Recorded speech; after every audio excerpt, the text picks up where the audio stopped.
자, 이제 두 번째인데, 만약에 문제에서 표준, 정규, 분포, 표 또는 값이 존재하지 않는다면 이렇게 되는 거예요.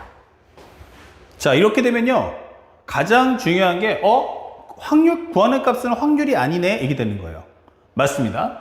그래서 여기서 제일 확인할 것은 정규 분포가 한 개다 이렇게 되는 경우 있어요. 그러면 이럴 때는 어떻게 할 거냐, 반드시 상대방이 여러분들이 강조하는 것은 바로 이렇게 주잖아요. 그때는 중요한 것은 정규 분포 그래프를 꼭 그리세요. 알겠죠? 자, 그래서 우리가 살짝 그림을 그려보면 이런 식으로 여기는 M이야 이게 설명하시면 되는 거예요. 그리고 일정 간격을 잡아준다면 그 일정 간격이 시그마에 의해서 이렇게 떨어져 있을 거야 라고 설명해 줘요. 근데 별로 그렇게 시그마까지는 생각하지 않더라도 이 평균 M값만큼은 꼭 설명해서 놓고, 현재 우리가 알고 있는 조건문을 그림에 입력하여 한 후 관찰하시면 되겠습니다. 이렇게 푸시면 돼요. 그 다음에 만약에 정규분포가 2개 나오면 어떡할 거야? 이게 되는 거야. 정규분포가 몇 개? 2개. 그러면 이럴 때는요, 첫 번째 갈라줘요. 표준 편차가 일치합니까? Yes. 표준 편차가 일치합니까? Yes. 이렇게 되는 거야. 그러면 이건 뭔 뜻이야? 그러면 이때는 정규분포 그래프를 갖고 푸시는 거야. 정규분포 그래프 그리기. 우리가 조금 전에 영상에서 봤을 때 정규분포 2개 줬는데 둘 다 표준 편차가 2였던 거 있었잖아요. 그래서 우리가 F10은 현재 뭐 G20하고 비교했던 문제. 바로 그 얘기 똑같은 거야. F12가 G20보다 같거나 작을 때 했던 거 똑같습니다. 이때는 정규분포 그래프를 딱 똑같이 그려주세요. M1, 시그마에 대한 제곱, 확률 변수 X. N은 M2, 시그마 제곱, 확률 변수 Y. 이렇게 되는 거죠. 그래서 상대방이 만약에 이렇게 표준 편차가 같다면 이렇게 되는 거예요. 그러면 논말이 같다는 얘기니까 이걸 따로 그림을 표준 정규 분포로 갈 필요가 없다는 얘기예요. 자, 이렇게 그래프를 그려놓고 현재 이 상태에서 문제를 풀어주시면 됩니다. 알겠죠? 여기는 M1, 여기는 M2 이렇게 되는 거죠. 그래서 조건문을 그림에 입력하여 그 다음에 관찰하시면 된다 이렇게 되겠죠. 여기서는 가장 중요한 핵심 코드는 뭐냐면 바로 이 단어, 정규분포 그래프를 그린다는 걸 잊지 마셔야 돼요. 그렇다면 만약 표준 편차가 불일치하다면 어떻게 될까? 현재 이것이 일치라고 했다면 여기서는 이제 불일치가 되는 거예요. 자, 이게 중요해지겠죠? 그렇다면 현재 이 과정은 우리가 알고 있는 것처럼 표준, 정규, 분포로 반드시 바꾸셔야 됩니다. 그래프 그리기. 자, 요 내용이 중요한 거예요. 왜 그래? 이 표준 정규 분포가 왜 필요한 거야? 라고 한다면 얘기했지만 여기는 표준 편차가 같아야지만 높이가 같아야지만 서로 대수 비교할 수 있는데 표준 편차가 불일치하면요 그래프가 현재 번 2개가 서로 들쭉날쭉하다는 얘기죠. 이때는 대수 비교가 안 되는 거야. 그래서 반드시 상대방이 M1, 시그마 1의 제곱 이렇게, 또 여기는 N은 M2, 시그마 2에 대한 제곱 이렇게 돼버리면요 현재 여기 있는 시그마 1하고 시그마 2가 서로 불일치하다 이게 되는 거예요. 그러면 현재 이 그래프는 대수 비교를 할 수가 없어요. 그래서 반드시 N은 0,1의 제곱, 확률 변수는 Z, 시그마 분의 X-M, 그 다음에 여기는 n은 0,1의 제곱, z는 시그마 2분의 여기는 y-m2 이렇게 그래프를 조정해 주세요. 그 다음에 상대방이 원하는 조건문을 그림에 입력하여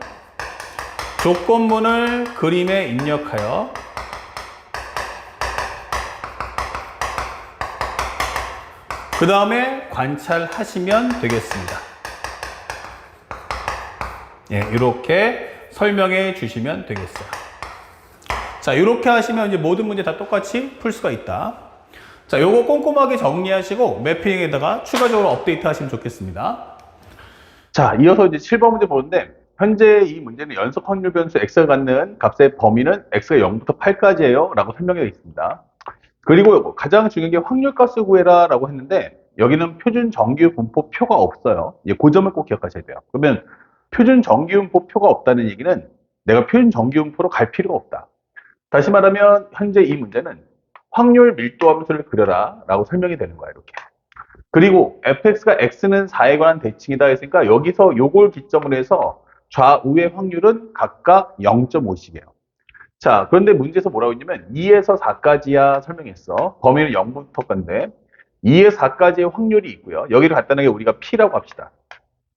그러면 기본적으로 6에서 8까지. 그러면 2에서 4까지면 요걸 대칭해주면은 여기가 바로 6이 나오겠죠. 그러면 6에서 8까지 요 확률을 물어보는 거야. 그러면 현재 여기가 p다라고 설명했죠. 여기가 p. 그러면 여기는 전체 확률이 2분의 1이니까 여기가 p가 될 거고 여기가 바로 2분의 1 마이너스 p다라고 설명이 되는 거죠. 그래서 문제에서 원하듯이 3의 p 곱하기 현재 p의 2부터 x가 4까지 확률은 현재 4 곱하기 p의 현재 6부터 8까지의 확률과 같다. 이렇게 설명되는 거니까 현재 이 내용들 맞춰본다면 여기는 3p가 될 거고 여기는 4 곱하기 6에서 8까지니까 2분의 1 마이너스 p다라고 설명을 해주시면 됩니다. 그러면 현재 이 값은 3p는 현재 2 마이너스 4p가 될 거고 결국에는 7p가 2다. 그러면 p라는 값은 7분의 2다라는 걸 구할 수가 있죠. 자, 그래서 문제에서 원하는 건 2부터 6까지가 얼마냐라고 묻는 게 이 문제 질문이야. 그래서 현재 p가 2부터 6까지는 얼마겠는가 라고 물어본다면 현재 이 값은 7분의 2에 대한 2배다. 그래서 7분의 4. 정답은 3번. 이렇게 손쉽게 문제를 풀어주시면 되겠습니다. 그래서 기본적인 확률 밀도 함수의 문제에서 이 확률 구하는 과정인데 만약에 표준 정규분포 표가 있을 때는 반드시 그 표를 이용해서 풀라는 뜻이니까 표준 정규분포로 바꿔서 문제를 풀어주시고 만약에 그렇지 않으면 이 기본적인 연속 확률분포, 정규분포에 관련된 성질만 갖고서 문제를 풀어달라는 메시지라는 걸 잊지 마시기 바랍니다. 자, 8번 문제를 풀어주는데 여기 오타가 좀 있어요. 여러분들 교재에도 오타가 있을 수 있는데 이렇게 8.9 이상 9.4 이하일 확률과 비제품 이렇게 글자가 빠져 있으니까 이 부분을 꼭 첨가해서 문제를 풀어주시길 바랍니다. 아시겠죠? 자, 현재 이 문제를 풀어달라는데 맨 처음 보시면 A라는 제품은 기본적으로 정규분포가 평균은 9이고 그 다음에 필름 편차가 0.4에 대한 제곱이다. 확률 변수 X라고 정리해 주시고요. B라는 제품은 기본적으로 평균이 얼마냐면 20이고 필름 편차가 1이다 라고 설명이 되어 있어요. 이것은 이제 Y다 하게 되는 거죠. 자, 이때 A 제품 중에서 생산하는 것 중에서 현재 8.9 이상 그리고 X가 9.1 이하일 확률과 그 다음에 B에 선택한 것이 기본적으로 19 이상 그리고 Y가 K 이하일 확률이 같아야 한다라고 설명이 되어 있습니다. 자, 이때 K 값이 얼마냐 했는데 이때는 확률 변수 두 개가 다르기 때문에 이건 직접적으로 비교할 수 없어요.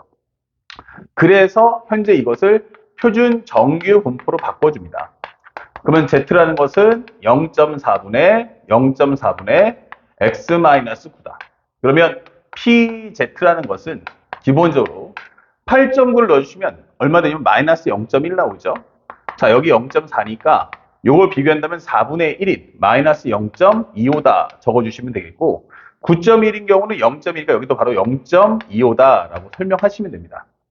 자, 그리고 현재 이 내용을 그대로 따라가 보면 여기도 마찬가지로 표준 정규분포로 바꿔주니까 0,1의 제곱이고 Z라는 것은 1분의 Y-20이다. 그러면 PZ라는 것은 무엇이냐 라고 설명해 봤더니 현재 요것이 얼마입니까? 19 이상이죠. 19 이상이니까 현재 여기다가 20을 넣어주시면 얼마 나옵니까? 19를 넣어주시면 여기는 마이너스 1 나오고요. 그 다음에 현재 여기가 얼마 나오냐면 현재 K. 그러면 K라는 값은 잠깐 현재 보면은 9.4죠. 미안. 여기는 9.4. 그러면 9.4라는 값을 넣어주면 현재 여기는 0.4니까 여기가 바로 1 나옵니다. 예, 잘못 적었어요. 그리고 현재 여기서는 K를 넣어주면 현재 여기가 바로 K-20이다. 이게 설명이 되는 거야. 그렇다면 현재 여기서 보여주는 그림은 현재 나는 하나는 0.25고요. 마이너스 0.25 여기가 1이다. 이게 되는 확률이에요. 그리고 여기서는 기본적으로 보여주는 내용이 현재 여기가 0인데 여기가 마이너스 1이다. 설명했어요. 그리고 여기가 바로 K-20이다. 라고 설명이 되는 건데 현재 이 내용의 영역을 봤을 때 여기와 여기가 똑같다는 걸 확인할 수가 있죠. 그래서 여기와 여기가 같기 때문에 여기는 상등이 될 거고 바로 이 마이너스 0.25에 해당하는 값을 K-20이 가져야 돼요. 근데 문제는 K-20은 양수고 마이너스 0.25는 음수기 때문에 현재 위치가 0을 기점으로 좌우 대칭된다는 성질에 의해서 여기는 0.25에 해당하는 값이 나오면 된다. 그래서 K라는 값이 얼마냐라고 하면은 20.25 이렇게 문제를 풀어주시면 되겠죠. 자, 그래서 우리가 원하는 정답 몇 번이냐면 4번. 이렇게 어렵지 않게 풀어줄 수가 있겠다. 그래서 앞에서 배웠던 그 매핑을 정확하게 기억하시고 그것에 입각한 풀이를 해주시길 부탁드리겠습니다. 어렵지 않은 문제였습니다. 그 다음 설명해주는 내용은 똑같은 문제 한 번 더 풀어보자 라고 하는 겁니다. 자, 그래서 현재 9번째 문제도 같은 컨셉의 문제인데 결국 수능이라는 건 돌고 돈다는 얘기죠. 자, A라는 제품은, A라는 과수원은 평균이 86이고요. 필름 편차가 15입니다. 라고 설명이 되어 있습니다. 그 다음에 B 과수원에서는 기본적으로 평균은 88이고, 그 다음에 필름 편차가 10입니다. 라고 설명이 되어 있어요. 이렇게. 자, 그때 현재 A 과수원에서 뽑아낸 것이 현재 98 이하일 확률과 98 이하일 확률과 B라는 과수원에서 뽑은 선택한 것이 Y가 A 이하일 확률이 같아라 이게 되는 거죠. 그렇다면 현재 이것도 표준 정기분포를 통해서 만들어주면 N은 0,1의 제곱이고 Z라는 것은 15분의 X-86 그에 따라서 PZ라는 것은 98을 넣어주시면 12가 나오니까 편하게 적어주면 15분의 12 그러면은 5분의 4야 0.8이야 라고 생각을 하시면 되겠죠. 그 다음에 여기도 마찬가지 입력해 보신다면 N은 0,1의 제곱 Z라는 것은 10분의 Y-88 그렇다면 현재 PZ라는 것은 기본적으로 A를 넣었을 때 10분의 A-88과 같다 이게 되는 거죠. 그런데 현재 여기 값이 보여주는 것은 내가 바로 여기 5분의 4 요 값보다 같거나 작거나 이게 다 먹겠다는 얘기야. 그러면 여기도 위치상으로 봤을 때 확률이 같아야 되는데 얘도 이거보다 같거나 작아요. 그러면 당연히 여기에 10분의 A-88이 존재할 수밖에 없다. 이게 설명이 되는 거죠. 그래서 우리가 원하는 것은 양쪽의 부호가 같다는 걸 확인했으니까 여기를 5분의 4로 만들어주고 양쪽에 10배를 해주면 간단하게 8. 그러면 A라는 값은 바로 96이다. 라는 값을 손쉽게 찾아줄 수 있겠습니다. 자, 여기까지 정기분포 문제로서 이 마지막 과정은 만약에 표준 정기분포표가 없다면 어떻게 풀 것인가에 대한 문제들을 설명했습니다. 여기까지 완벽하게 복습하시고 바로 연결해서 이제 추정 검증 마지막 과정을 공부해 보도록 하겠습니다.